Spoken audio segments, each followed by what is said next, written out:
ഗൾഫിൽ വന്നിട്ട് മനസ്സിനെ കുറച്ച് ഇടങ്ങേറാക്കുന്ന കുറച്ച് കാര്യങ്ങളൊക്കെ ഉണ്ട്. അത് വേറൊന്നുമല്ല, നാട്ടിലത്തെ കുറച്ച് വീഡിയോസുകളൊക്കെ കണ്ടു കഴിഞ്ഞാൽ നൊസ്റ്റ അടിക്കും.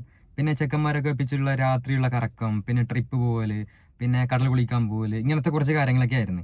അപ്പൊ കുറെ കാലത്തിന് ശേഷം എന്ത് ചെയ്യാ, വീണ്ടും അതങ്ങോട്ട് ഫുള്ള് തീർക്കാൻ പോവുകയാണ്. അപ്പൊ നോക്കാം.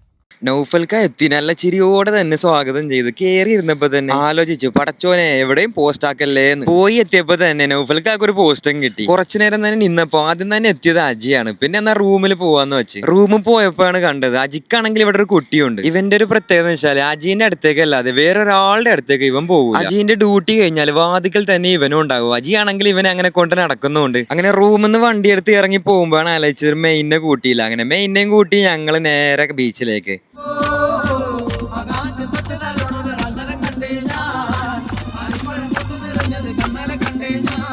മെയിൻ വന്നതിലാണെങ്കിലോ കടലിൽ ചാടാൻ ജീൻസും ഷർട്ടൊക്കെ ഇട്ടിട്ടാണ്. പിന്നെ കുറെ അതിന്റെ കാര്യം പറഞ്ഞുകൊണ്ടുള്ള നടത്താണ്. അതിന്റെ ഇടയിലാണ് ശ്രദ്ധിച്ചത് നൗഫൽക്കാർക്ക് ഒരു കോള് മുംബൈ പോർട്ടിൽ നിന്നാണ്. ഇനി വല്ല സ്മഗ്ലിംഗ് ആണോ എന്ന് നോക്കിയപ്പോഴാണ് കണ്ടത് പീത്ത. ഇനി പീത്തക്ക് എന്താണ് പറയാനുള്ളത് കൂടി കേൾക്കാം. നിങ്ങളെ വീഡിയോയിൽ നല്ല രീതിയിൽ ഇഷ്ടപ്പെടുന്ന നിങ്ങൾ എപ്പോഴും വീഡിയോ ചെയ്യണം. കണ്ടത് സന്തോഷം. ബ്ലോഗിനോട് അടുത്ത ബ്ലോഗിനോട്ടോ.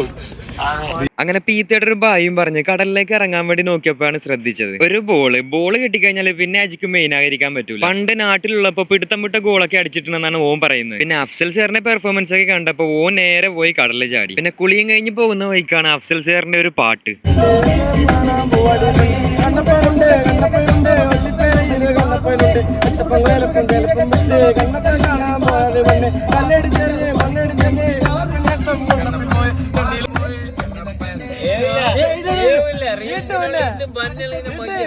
പാട്ട് കഴിഞ്ഞപ്പോ റൂമിലെത്തി. അഫ്സൽ സാറിന്റെ മുഖത്താണെങ്കിൽ പാട്ടുപാടിയൊരു ക്ഷീണവും കാണുന്നുണ്ട്. അപ്പൊ ഞാൻ അടുത്ത വീഡിയോ കാണാം. ബൈ.